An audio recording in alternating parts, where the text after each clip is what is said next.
প্রতিদিনের চিন্তা ও প্রার্থনা। 15ই আগস্ট। দিনের প্রধান চিন্তা। কেবল অভিযোগ করিয়া আমরা কখনো কোনো কাজে সিদ্ধি লাভ করি না। মুখস্থ করা যায়, সত্যই প্রভু কর্তা তুমি অলৌকিক প্রকাশে চতুর। তব আগমনে দেব হৃদয় মোদের হয় ভরপুর আনন্দ আলোকে। রহ যেথা তুমি, থাকে না সেথায় বিষাদের অন্ধকার। নিত্য মূর্ত সূর্য তুমি, মেটাও আমার অন্তরের ক্ষুধা।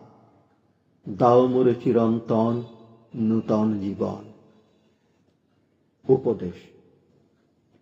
ভগবান সতত আনন্দময়।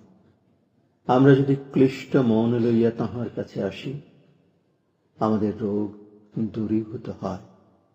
যখন আমরা তাঁহার সঙ্গে যোগযুক্ত হই, তখন আমাদের সকল রোগ শোক আরোগ্য লাভ করে।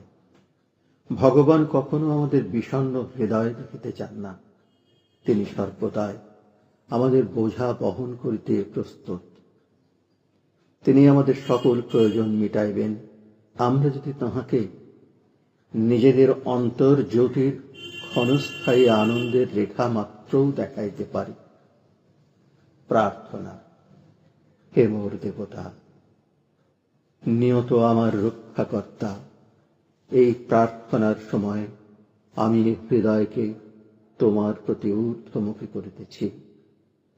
মনের সকল ক্ষোভ ও অভিযোগ হইতে আমাকে মুক্ত করো। আমাকে শক্তি ও চিত্তে প্রসন্নতা দান করো। তোমার সকল দান যেন আমি আনন্দের সঙ্গে গ্রহণ করি এবং বীর ভক্ত হইয়া জীবনের সকল বোঝা বহন করি।